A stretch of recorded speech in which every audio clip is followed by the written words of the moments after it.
Hello, everyone, and welcome back to Talking with Ty. It has been a while since I've seen you guys. Welcome back to season 3. This is episode 3, so this is a magical episode for us. I know you guys have been wondering, like, Ty, we have not seen you. Where have you been?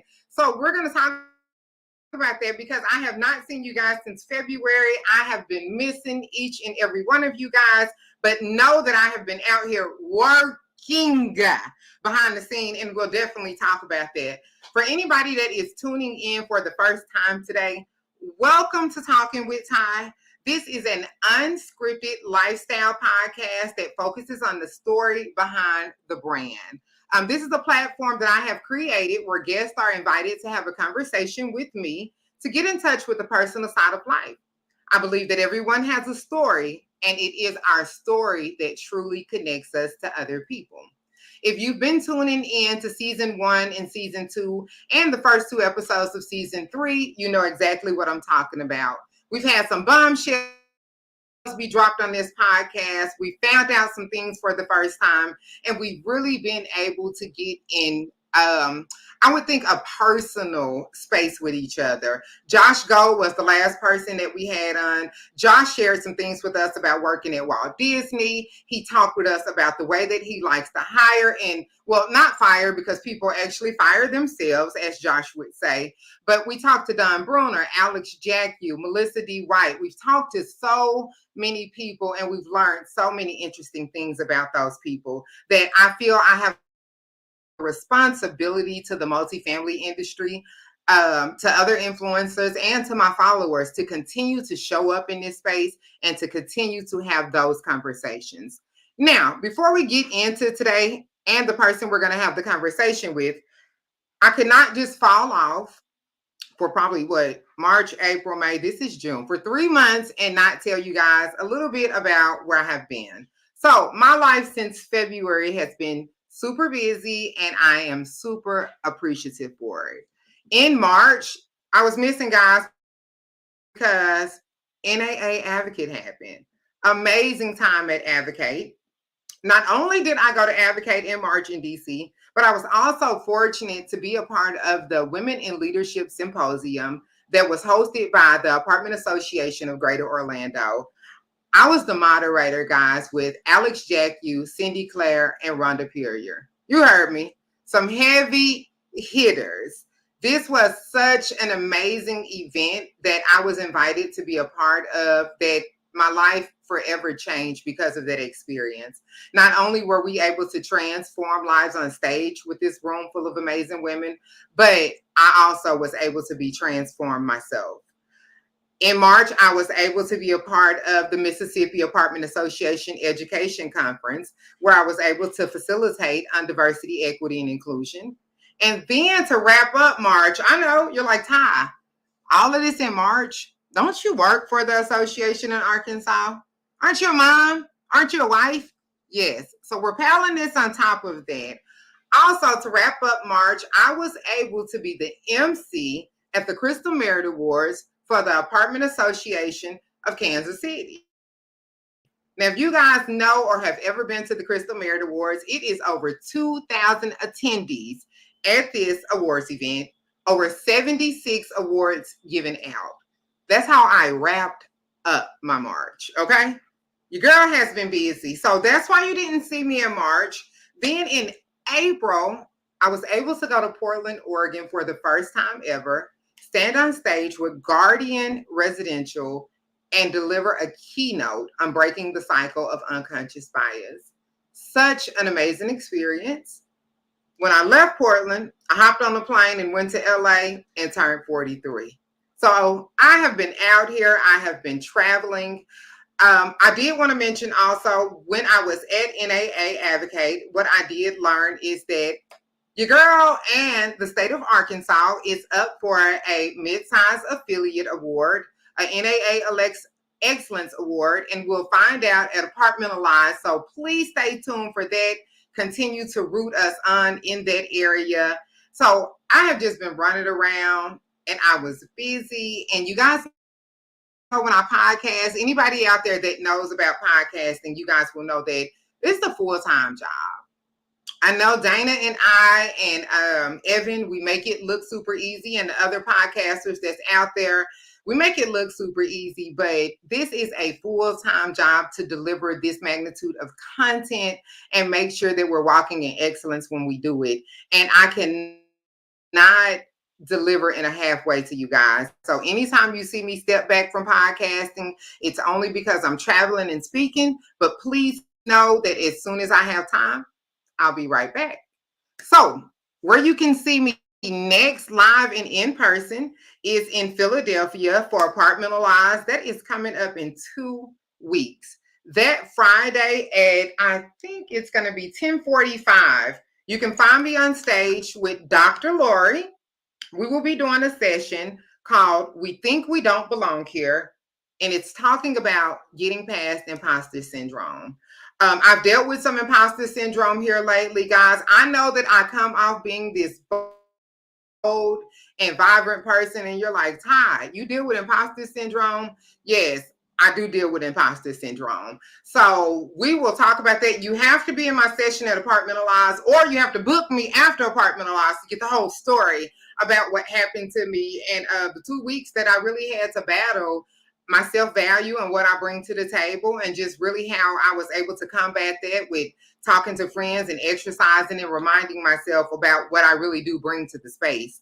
So please make sure that you show up. Also at Apartmentalize, for the first time ever, we are having a melanin and multifamily allies mixer, and it's going to happen on that Tuesday. So if you get in town on Monday or you get in town Tuesday morning, please make sure that you come out to the Allies Mixer.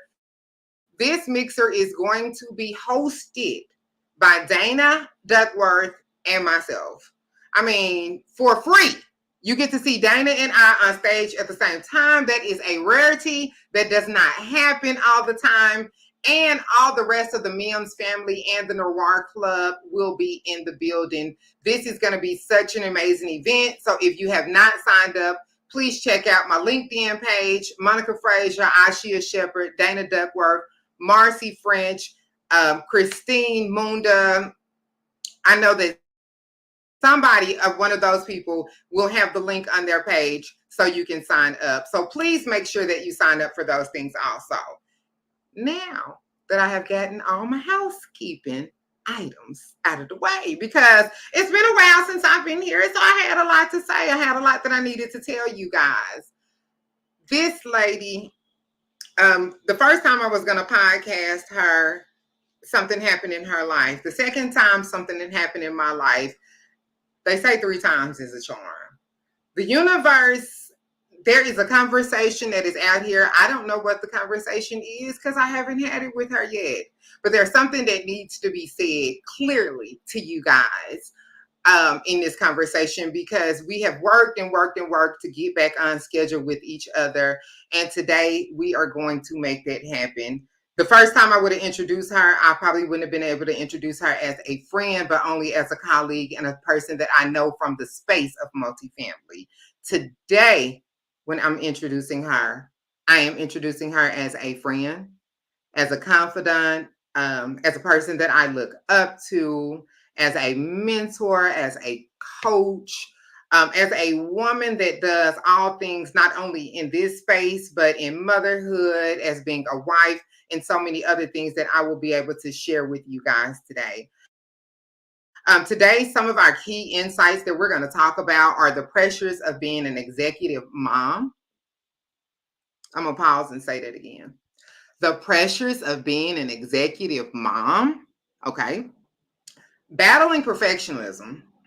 We all strive to be perfect, and that's something that it hurts. We want to be perfect so much it hurts. So we're going to talk about that also.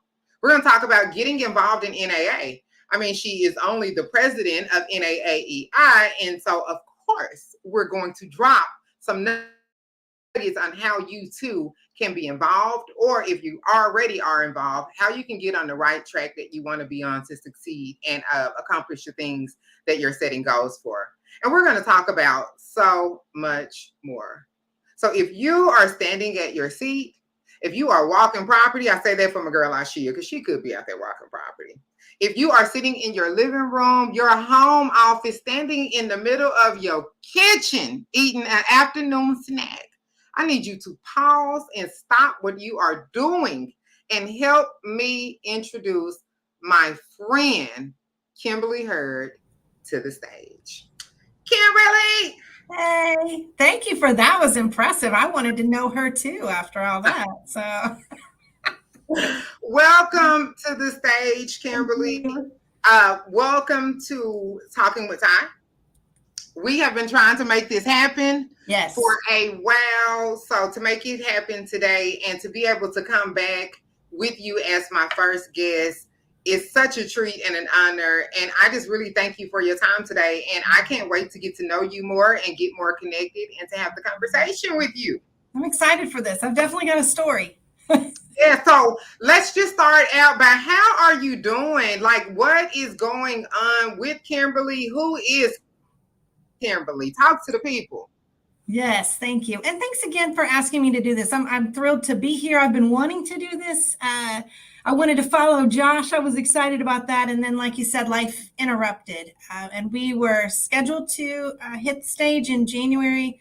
And unfortunately, in January of this year, my mother, my best friend, my world, someone who had lived with me for 9 years, and we cared for her. She helped raise my children in our house. She passed away in January, and it hit hard. It still hits. It may hit right now.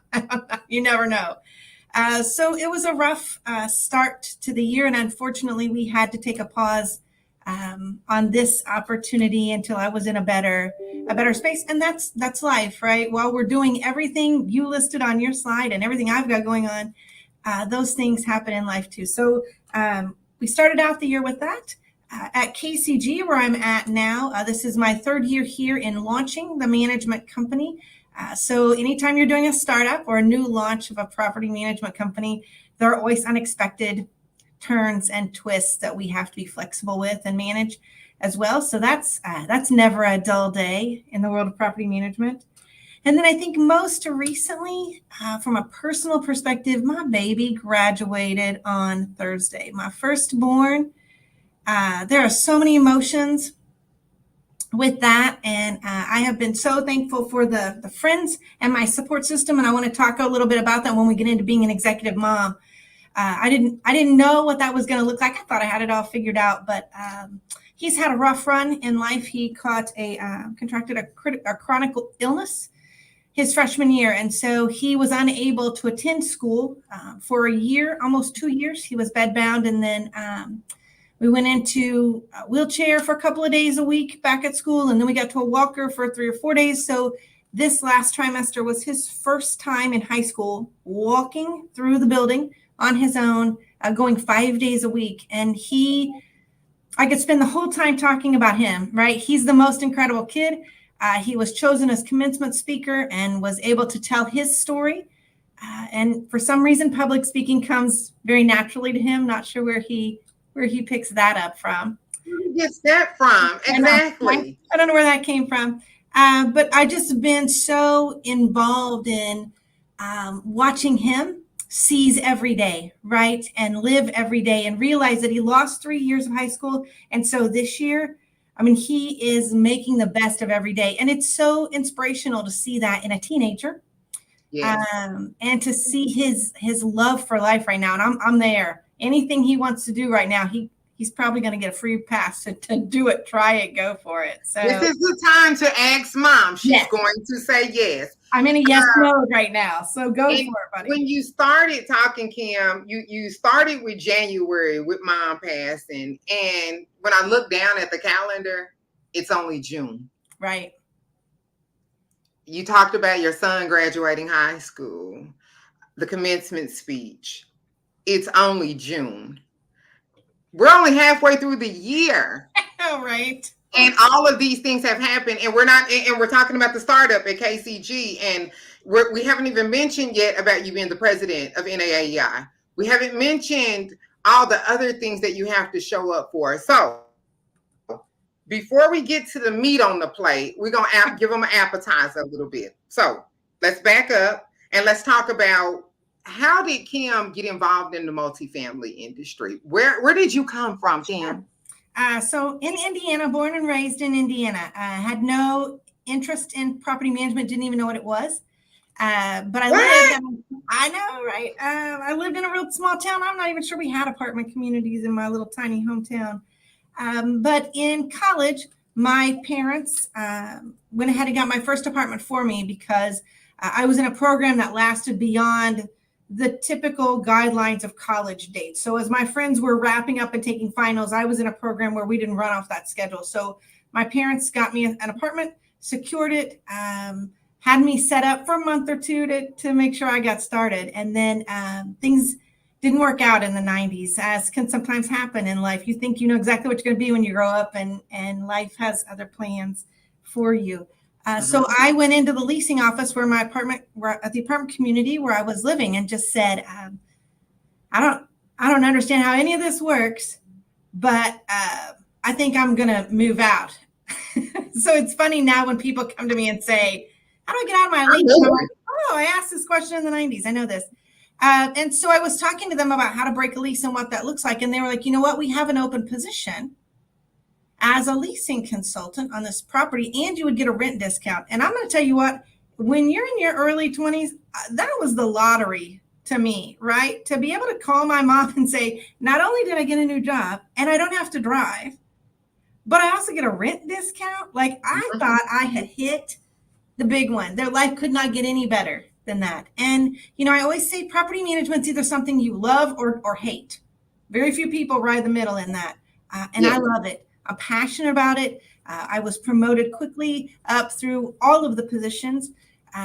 So start as a lease consultant, and then a leasing manager, and then assistant manager, and then property manager. I feel like I've had every title.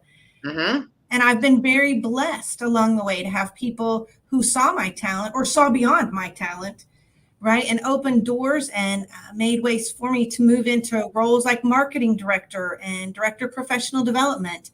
And then a switch to the operations side where I was leading teams and management companies. This is actually my third time starting a management company or repositioning a management company. And I love this industry. I love my teams. I love the people in the industry.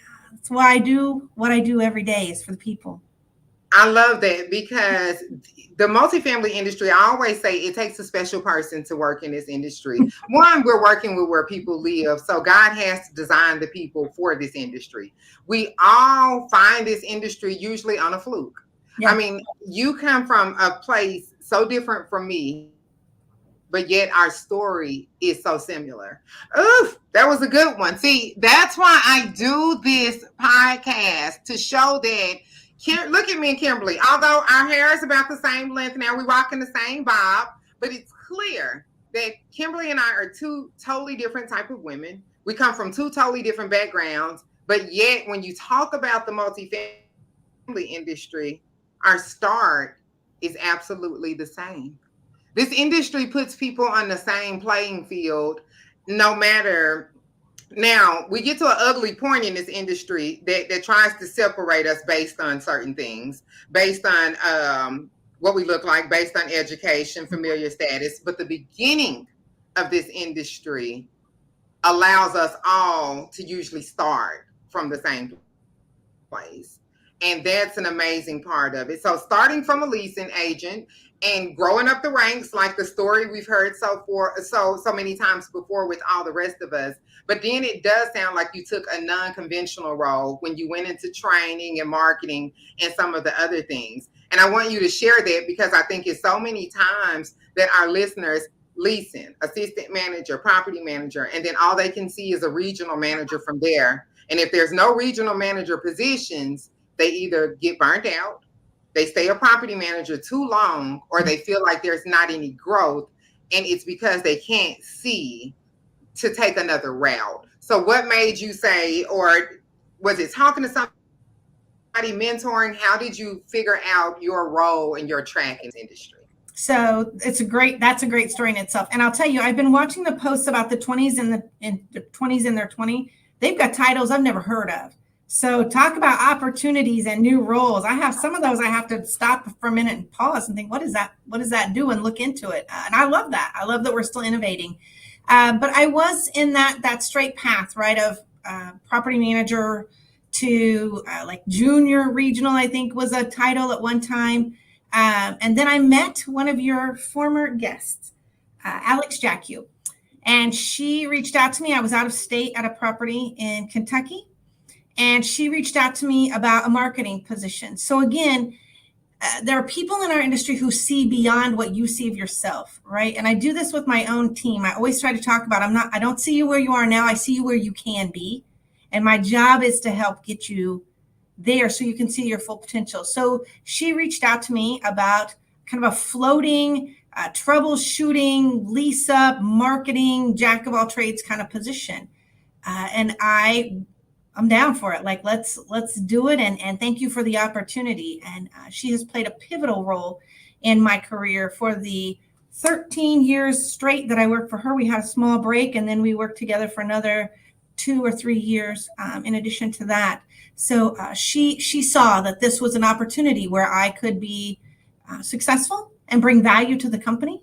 And that started me on that route. So I'm very thankful to her. I give her a shout out anytime I can for that. You know what?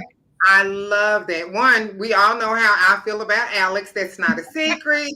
That's my home girl. Like, I call her AJ in my mind. Like, I'm waiting on my scarf from Louis Vuitton. I just a shameless plug. Let me put that in, Alex, for when you're traveling again out of the country with the homegirls. I saw Shakura's scarf, and I'm not usually a person that gets jealous, but yeah, no, I'm just saying. So, but in all seriousness, having an ally and a person like Alex in your corner, having a Kim in your corner, having a Marcy French in your corner, having a Ty Jackson in your corner, having a Shakura in your corner, that is what our industry is built on, is having somebody, and hopefully somebody is listening to see that it does change not just somebody's career, but it changes their life when you become an ally, or when you see a position that's for somebody that Kim didn't even know the position was available. Kim didn't even know that Kim was good for this position, but somebody else saw that. Right. And pulled you along, and now look at you, because you're doing it for other people. We can all rely on you. If I need something, I know I can call you. Absolutely. It takes a good ally, and it takes a good leader to make good leaders. And I just want to, I wanted to pause and give Alex kudos for that, because she does that. She's a change maker in so many lives. And Alex, I hope you're out there listening. If not, somebody call Alex and get her on here, because we done said too many good things about her for her to not be listening. So, worked through the apartment industry, started as a leasing agent. It took an ally and a friend and somebody to sponsor you to the next route. You have grown so far in NAA. How did your love for, because we do the work because we get paid, we get the apartment discount. We do. Working on the association level is pure volunteerism. It is. How did you get started? Did you start with your local affiliate, and did you grow into an NAA space? So let's talk about a little bit about your volunteerism. Yeah, sure. So I did start local. I think that's where everybody should start, right? We want to give back to our local community. And support others who are in our industry. So I started out serving on committees. That's a very easy load and lift for people, right, to just show up and help support things. So I started on committee. I ended up being asked to chair a committee. I moved into teaching designation courses. So for the Indiana Apartment Association, I taught CAM for over 10 years. And I did that for free as part of a give back, right, for what this industry has given to me and my family. And at some point, I led the state convention here as well, the Indiana Multifamily Housing Conference, and chaired that event. And then at one point, Alex said, I'm going to take you to national, to the NAA conference. And I didn't know what it was, right? But I'll go. I remember she went indoors and I let them close behind her because I was certain I didn't belong in that room. If she went in there, I didn't belong in there. And I remember very specifically, there was a time when she came back out and said, what are you doing in the hall? And I was like, I don't know if I can go in there. And she said, You can go in anywhere I can go in. I'll never forget her saying that because I was like, yes, ma'am. And so it made it okay, right? For me to be in those spaces. And trust me, if you're not supposed to be in a room at NAA, someone will let you know that. Someone will come up to you very politely and be like, pardon me, this is invitation only. But I tell that story to Leadership Lyceum, right? Or to any group I speak to, that if you don't know if you can go in a room or not, ask someone, right? Just don't stand in the hall like I did. Learn from my hesitation there, right? NAA is always looking for active volunteers who want to do the work and who want to serve the industry. And so find someone who's actively involved and say, how do I do this? Right? Because we will connect you and we will help you find, like, where's your talent or what are you passionate about? There's so many committees and so many ways to serve. You just need somebody that helps you feel a little comfortable the first time. And then once you're in, I feel like it's game on. Yeah. And it's an each one teach one type of thing, and an industry that allows us to pay it forward. Because Alex did that for you years ago, and you usher people into the room now and say, hey, there is a seat for you in this room. Yeah.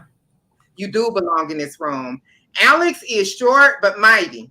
That's a feisty sister right there, y'all. If you don't have an Alex Jack you on your team, get you one, because she is like this. She is good. I can see her right now looking at you with this look on her face like, what are you doing, Kim? Like, oh, I didn't know if I could. Girl, get in here. Like, because and that's what you need. You need people that say, get in this room with me. Mm-hmm. You do belong in this room. And other people to teach you about NAA. And I love that, because it is a space that sometimes I think if we're not familiar with it, you can stand back and be like, I don't know. Do I belong? Should I go here? How can I navigate this space? Even I've been a part of it for so long, but just to be honest with you, not until I found my group, which is my melanin and multifamily friends, and my core group, with Ashia and Dana and Monica and Marcy, them, that I started navigating the space. Mm-hmm. And even this year, and I'm going to go on record for saying it, I've already talked to Betsy. So Betsy, if you didn't share with anybody, I'm putting you on blast.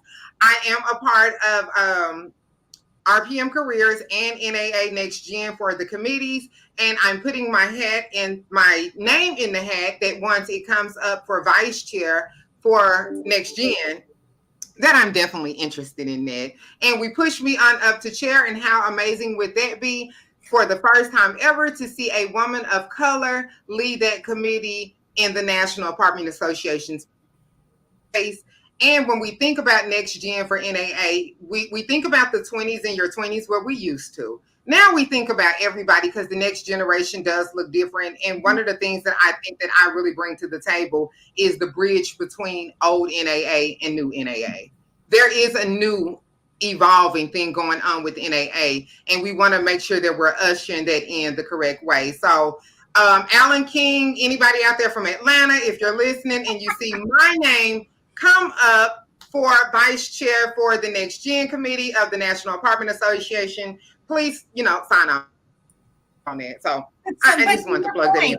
Right? Like, once you got your foot in, I mean, that's what I needed too. I just needed somebody to open a door and say, it's okay, you do belong. And then I don't need anybody to help me or encourage me. Once the door was open and I was in, then I took off. You've done the same thing, right? Once you got comfortable and knew that it was okay place for you to be, now you're like, look, I got a whole plan for this, right? Yeah. It just is that getting started, right? And so you just mentioned Alan, right? Again, somebody I reached out to in Atlanta. We have a lot of properties in Georgia. And so when I was in Georgia, I said, I don't know if you have any interest in meeting with me, having breakfast, whatever.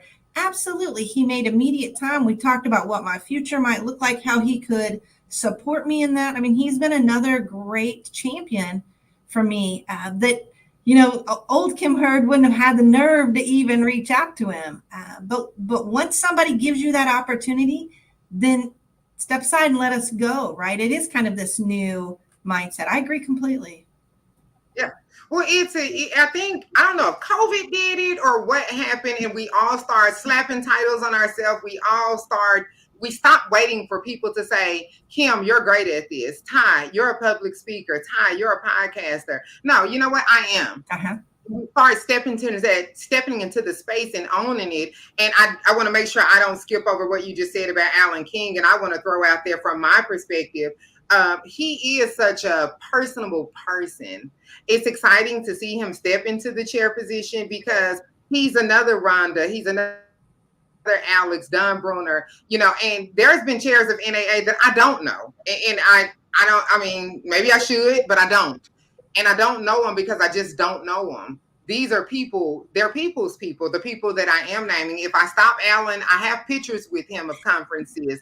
I never feel like it's an inconvenience to stop him or that he's this person that's bigger than life. And I think for so long at these conferences, we felt like that. But now we're starting to see, you're the president of the Education Institute. That's just Kim. It is. It's a homegirl. I can sit down, I can talk to her, I can pry, I can get to know what I need to know to help me. And she's not going to be a gatekeeper or these are not secrets. She's telling. And finally, I feel like that's the bridge between old NAA and new NAA. That's where we're going in the future. Is looking so much brighter. So that's amazing. So we're getting to the next half of our podcast. We talked about work, Kim. We've talked about how Kim got into the industry. Kim was looking for an apartment. Guys, the free rent sounded great, like it has to a lot of us. Now Kim is like Ty, she knows better because she knows what comes along with staying on property. It comes along with residence that says, I know you're off, but I just have one question. So that is not what we're advising you to do today. If you do not have to live on site, do not do that. That was an old school thing that we did to get into the industry. So we talked about that. We talked about giving back, volunteering, and how you created a space and a name for yourself in the National Apartment Association. But what we started out on this call was we started out about how your year started out for you. So I want to circle back to that a little bit, not per se talking about your mom passing, but I do want to talk about how you were able to work through that, how you were able to, because I know you took some time off, but you still work. And that your mom, that the beginning of the year was 6 months ago. Yes. So we're not talking about something that happened 6 years ago to you. We're talking about something that's fresh. And you're showing up today for my podcast. You're smiling. I am. You look like you took a shower and blow dried your hair this morning. I did. You look good. I can't sniff you, but you look like you smell good from here. You've been working. You've been showing up for NAA. You've been showing up for your friends. You've been showing up for your children, your husband, and other people.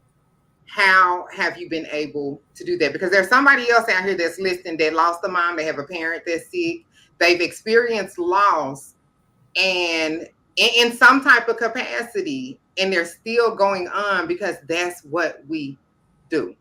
How are you doing that? So I think this is going to cross over completely with my whole point of being an executive mom. It all of this ties together, right? And how we show up, the expectations on us, and it is different for women. And you even get it at an extra layer, right? In your situation that I don't have on top of mine. But there are a lot of tips for this, right? And I think they play to not only how I got through that, but all that. The first thing I have to do is give a shout out to my team because they allowed me to take time off and not worry about what was happening on the properties. So I have 2 phenomenal regionals, and shout out to Nakiba Key and Zipporah Hodge. Don't come for them, but shout out to them. They maintained it so that I could step away. And that's critical. You're only as good in a leadership role as your people, right? So having them there to take care of that allowed me to give myself grace. And that's something we have to do as women that we are not good at doing, right? Is being able to say, I'm not going to be perfect right now. And I'm not going to hit every deadline. I can't make every meeting. It leads itself toward setting priorities, right? What is important right now? And at that time, it was me and my family.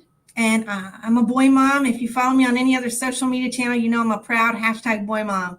I have 3 now teenage boys, and they were hurting. And that's where my time and attention needed to be right then. I work a lot. I work hard. And I give a ton of myself to this industry. And it was time for me to backpedal that. in that moment, right? And reprioritize, and focus on utilizing my support system, right? So I have great friends in this industry that I could call on to say, I'm not having a good day. And I just need to cry. I don't need to solve anything. Just sit there and let me cry and not feel any kind of way about it, because it is okay. It's life changing to lose someone you love and someone that's been a part of your life for as long as they have, right? And so a huge shout out to Rachel Gordon and to Marcy French for being there to let me just have a bad day and not judge me for it, and listen and offer support and friendship, right? I'm blessed. I'm so blessed. My faith is very important to me. And they were there to support me in that too, that there's a plan for all of this and to stick with it. So I think there are a lot of pieces that go into this, not only in that situation, but just for us as women and in these high pressure roles that we sometimes put on ourselves, to be honest. Right. So I think to interject just for a second, Kim, one of the things that you said that I want to make sure that I shine a highlight on is you took a step back. You saw your children were hurting. You needed the time and you took a step back. And that's one of the things as women that even me taking a step back from podcasting, it was scary because the moment we take a step back, we feel like we're not relevant anymore. We live in a society that is microwavable.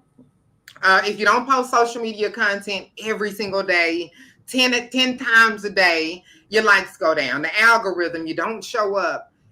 It's scary to take a break. It can be. Even if we lose mama, kids are in trouble, marriage is in trouble, we in trouble. Right. It's still hard to take a break. So kudos for you for taking a break when you needed one. Yeah, and like you said, relying on your people is important too. So I love that you said that. So I wanted to just make sure before I let you go on that I made sure that because take a break, women. If you need a break, take a break. Because if we don't break when we're supposed to, if Kim wouldn't have took the break that she was supposed to take, we might see you at Apartmentalized, and we don't know when the break is going to happen if you don't take it when you should. And then it's like, what's wrong with her? Why is she snapping on everybody? Because you won't let me take a break.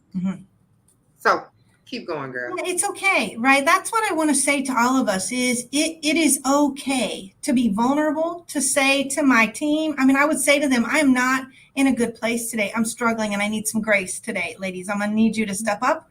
I'm going to need you to field some extra phone calls. And it's okay as a leader to say that, to show your team that you're not perfect. You don't have it handled every single day. And I think sometimes we look to those women in the industry who look like they do, have it all together and never falter and never fail. And we think that's the expectation and that's what we have to live up to. And that's not achievable. Those people who have it, make it look like that, right? That's not real life. And so what I try to tell my team all the time is if you're having a bad day, just tell me. Tell me what I can do to help you get through it and support you, because it's going to happen. That's life. And I don't want them trying to strive for this. I can't have a bad day. I can't let her know I'm upset. I can't let her know I've got a personal issue. That is not how we're going to make it in life. As women in leadership roles, as moms, as friends, it's unattainable to reach for this perfectionist lifestyle. Sometimes I love social media and sometimes I hate it because everybody looks so good, right? Yes. And everything looks so fine. Yeah. Everything Ashia and Dana and we always talk about, and I know Marcy has a lot of stories that she probably shares with you, the behind the scenes of traveling, being a speaker.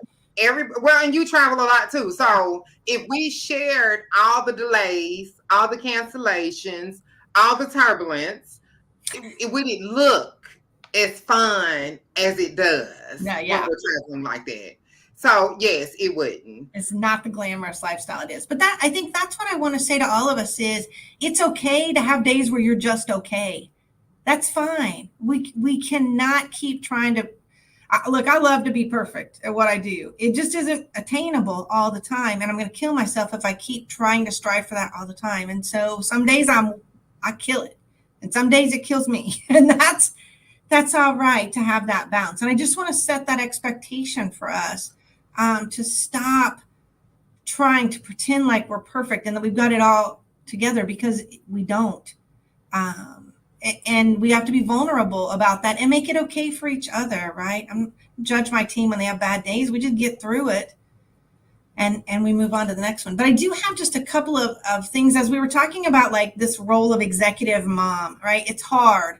It is hard to be a mom to any kids, but I had 3 teenage boys, one of them with a chronic health issue. My middle one was diagnosed with autism several years ago, and so I'm navigating that.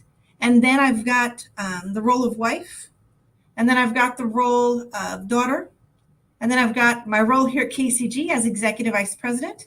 And then, as you mentioned, I have a volunteer role with NAAEI that last year was a ton of pressure. And we're making a lot of moves and improvements for the future, but change is tough and it makes people uncomfortable. Mm-hmm. They're not always receptive to it. So last year was very stressful, and it's a volunteer role. Like I'm not getting paid to do this. And all of the decisions aren't Kim Hurd's, although people came at me like that. How could I do this? Or how could I, that isn't exactly how it works, but I understand the perception, right? And so there's a lot that goes into that. And so people always say to me, it's the number one question I get asked is, how do you do this? How do you do it all? I'm just thankful that people think I'm doing it all. Well, if it looks like that, that's a win every day, all day. So I'm thankful for that. But here are my kind of top 3 or 4 items to just think about if you're in some of these roles where you're like, I do have all that going on, and sports and academics and all of those. Band, oh my gosh, band right now is a lot. Yes. So the first thing I would talk to you about is setting boundaries, right? So there are things I am willing to do, things I'm not willing to do. There are places I'm willing to travel to and places that I'm not. And I need to make sure that people know those boundaries. I travel a lot. For a while, I was traveling every single week. But there are events in school that I'm not willing to miss. Now, there are events I am willing to miss. Mm-hmm. Like middle school band, I was absolutely willing to miss. No disrespect to anyone. That's real. That is real. I made it into the year concert, but some of those mid-year concerts, I was like, ooh. That's not my thing. I'm good on it. Yeah. So I love, before you talk about the other things on your list, let's stop on setting boundaries. It's hard if you haven't been a boundary setter, but I'm going to reiterate what Kim is saying. To take control, if there's women out there that's listening right now and they're like, okay, I do need to take control of my life. I do need to make time to be balanced. Boundaries is where you started. Correct. That's boundaries with your family, boundaries with work, boundaries with yourself. Boundaries are scary. Mm-hmm. It will make people walk away when they're not used to you having boundaries. So be prepared for all of it. And that's okay. Okay. It's going to make your life be so much better. I love that what you said, there's things that you won't miss. There's things that you will miss. And I think one of the things that I learned this year is every time, and Melissa D. White, from going through her masterminding coaching program with her, every time I say yes to something, I'm saying no to something else. So like you said, there are certain times that I'll travel. Our children know me. When it's cold outside, I don't take bookings at certain times of the year. So if you're out there and you're wanting to book Ty Jackson, you need to hit me up on LinkedIn today, because the calendar is getting full and there are certain times where I just don't travel because it's harder to get out of Little Rock and it's harder to get back in. I don't take travel during that time. Those are my boundaries. And if I don't do that, it'll make me uncomfortable and I can't deliver what I can in this space. All right, number 2, keep going. I got some stuff to say. You bringing it out of me too, girl. Right, this is real.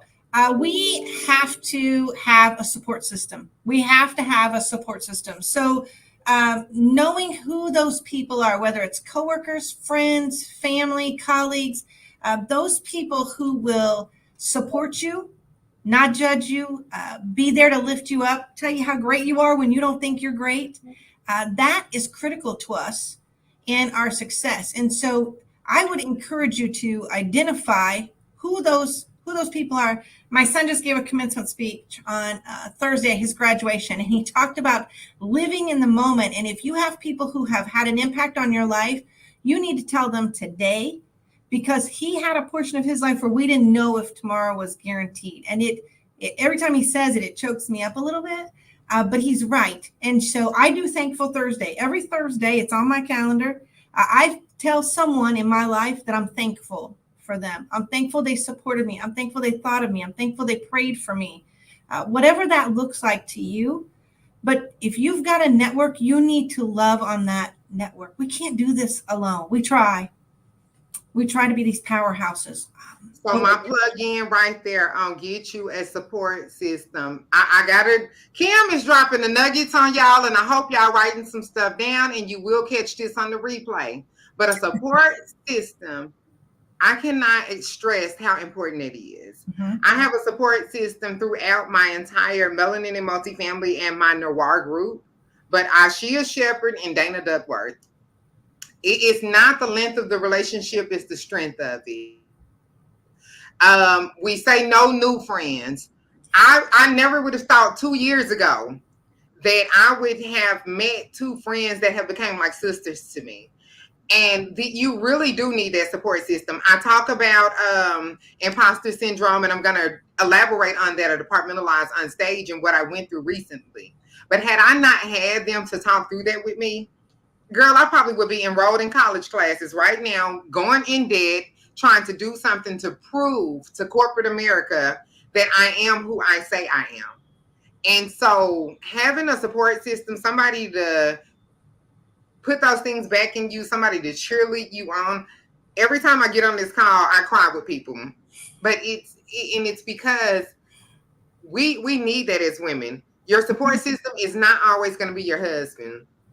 We love them, but they just don't understand. They don't understand what we do. They don't understand how sometimes to refill us. And sometimes it's a huge responsibility that they just cannot. You'll be getting a divorce if you want him to do this. Like, lean into your network, lean into other women and other people who can talk you off the ledge or just cheerlead you on. Now, I'm selfish with my friends because I'm a Taurus. So don't call Arcia and don't call Dana.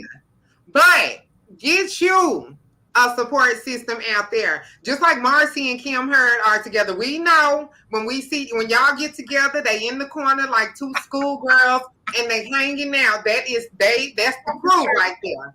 But get you somebody, because life be life, and we really do be needing each other to get us through these kind of things. And Christine Munda, Monique Edwards, people who, and everybody that's my friend, I want to go on record for saying this today, because I get a lot of y'all that be like, Ty, I need to schedule a call with you, or if you my friend, you ain't got to schedule no call with me.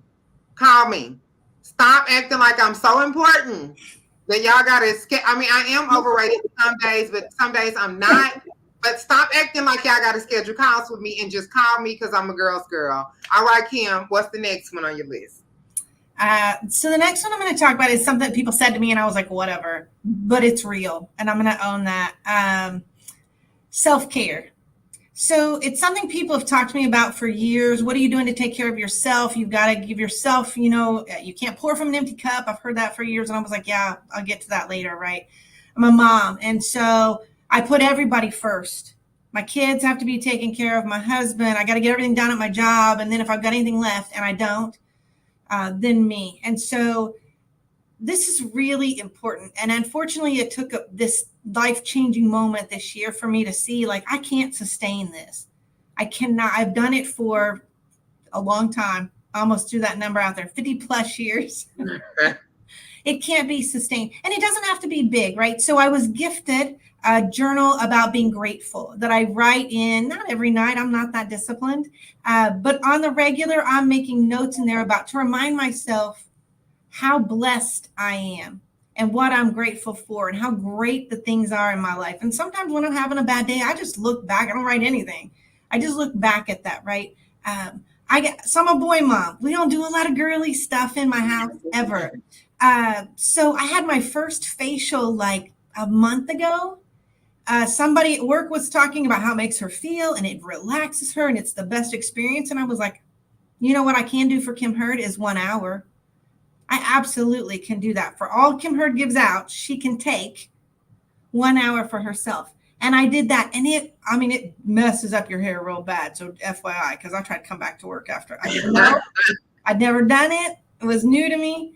But just that time of being pampered and rubbed and massaged and I'm going to do that. Like I went ahead and set up my next appointment. Like I'm going to do this on a regular basis because this makes me feel relaxed for a short period of time. I feel like I'm pouring into myself, right? Mm-hmm.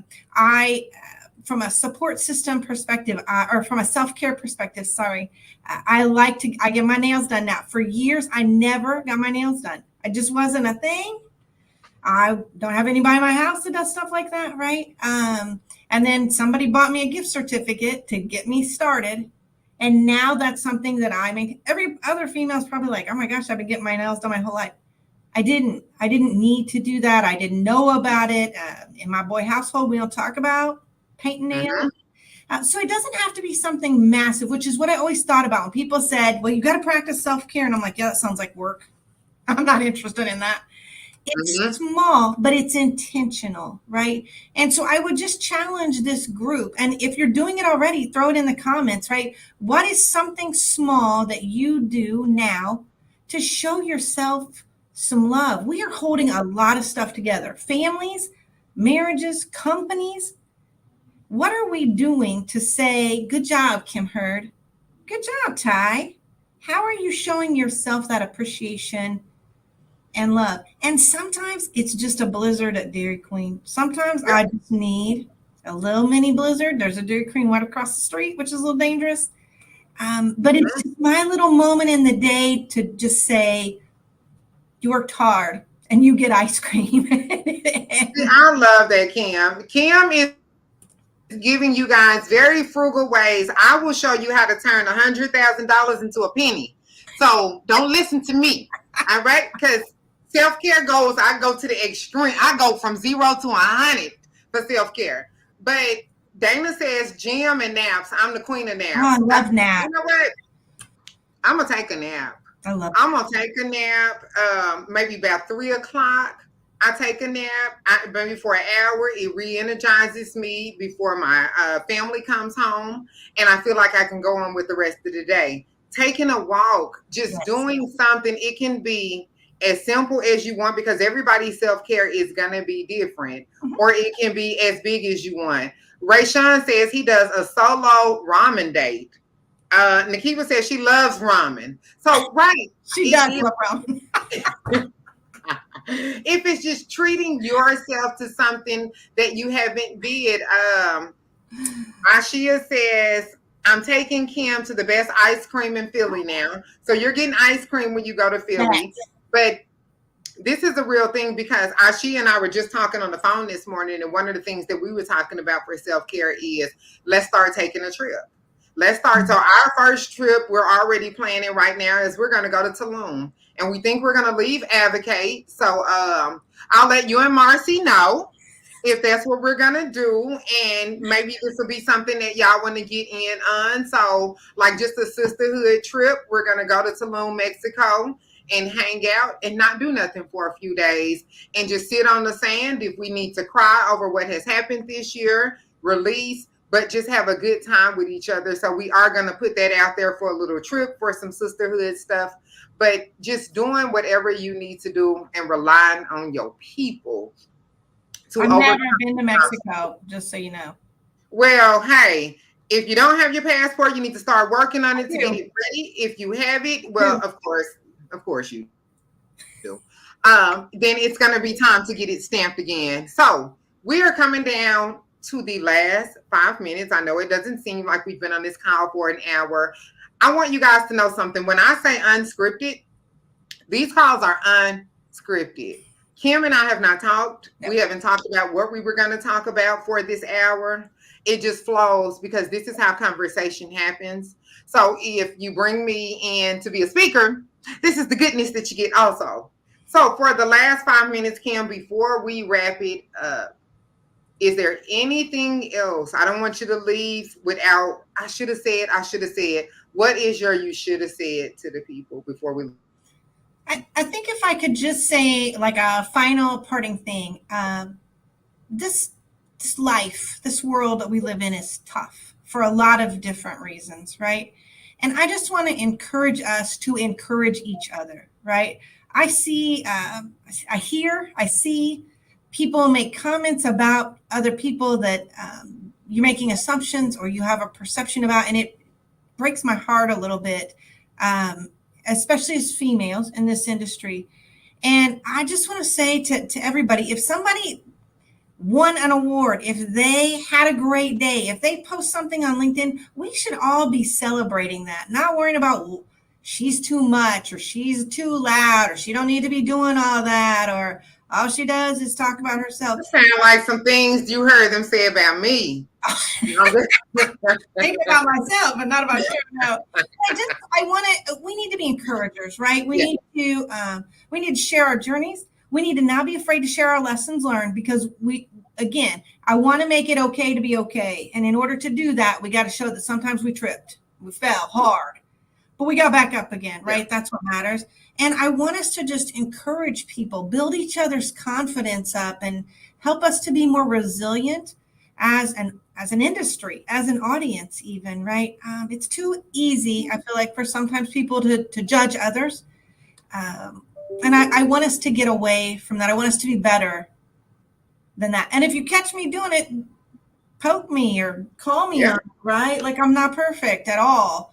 So if you catch me falling into it, get me. But can we be encouragers to each other this week? Find somebody on LinkedIn that you've never encouraged and tell them you're doing great. You're killing this. I'm so proud of everything you're doing. That's God's plan for them. That is not God's plan for you. So don't worry about it. He has for you and he has for you. And you never realize how you change somebody's day with just a compliment, with just, somebody said something to you and it was just at the right time and you needed that. So when God laid it on us to say something, or if Kim just drops in your spirit, I'm notorious for doing this. If I think about you, I call you. If I butt down you, I talk to you because it was meant for us to be on the phone with each other. And I've had so many conversations that end up in an hour conversation because I butt dialed somebody. And we say something and it's like, today I needed to hear that. Right. Or today I needed to share that. So you're right. As women, it's already hard. We're already judged on our outer appearance so much, what we look like, how our hair is. Oh, okay. So before I go on, let me say this. When you see me in Philly, this is how my hair is going to be, okay? It's just a bob. It's short. This is me, people. So many people are used to seeing me with my fro that y'all saw me in DC, and if it was you, shame on you. And was looking like, I think that's Ty, but I don't know. And for y'all not to know me without my hair being the same, and it's been years of us doing this, is a problem, okay? So y'all got to get to know me without braids, without the fro, and even without the bob, because I could show up with no hair. So just get to know me as a person, okay? Stop doing that. Like, Ty, oh my God, I didn't know that was you. So next time you see me, I will be in Apartmentalized on the stage that Friday with Dr. Lori talking about imposter syndrome. Kim, when is the next time and where can people see you? So I will also be at Apartmentalize. I am speaking with Dr. Devi. I'm super excited about that. We'll be speaking on Wednesday on the leadership labyrinth, navigating through chaos, because that is what this feels like a lot of times. So lots of great tips about leadership and leadership in tough times, which is what we're dealing with right now. I'm wrapping up my second year, my final year as president of NAAEI. So some minor things going on there, but here's my teaser that I will leave you with. At the closing session, I have an invitation to the big stage, the main stage. I can't tell you why yet, But look for your girl on the big stage at the closing session. Super excited. We are super excited for all the things that you have going on. We love you as an industry. We love you as women. Every woman that I know is inspired by you, inspired by your entire journey. We didn't get to touch on the fact that, but I would not be me if I left this call and I said it. If you don't follow Kim on social media, you don't see that her family is blended and that Kim has an African-American husband, so she has a little spice of color in her house. I love that for her, and I love that about her, but I didn't know it until I started following her on Facebook. So for the people who didn't know it on this call, as Dana said, okay, yeah, heard. Exactly. So this is our girl Kim in so many ways. I appreciate you. I appreciate what you do for women. I appreciate for the barriers you break, the doors you kick down, the allyship, the sponsorship, the mentorship, and the safe spaces that you create for not only women that look like you, but for women that look like me, and for all women. Continue to do what you do. Know that we are cheering you on. And if there's ever anything that I can do for you, I'm here. Thank you. It's intentional. What I do is intentional. And you can tell. I mean, what comes from the heart reaches the heart, definitely. Thank you so much for your time today, Kim, for honesty, and for your openness. You have an amazing day. Thanks, you too. All right. See you at Departmentalize. Bye. Awesome.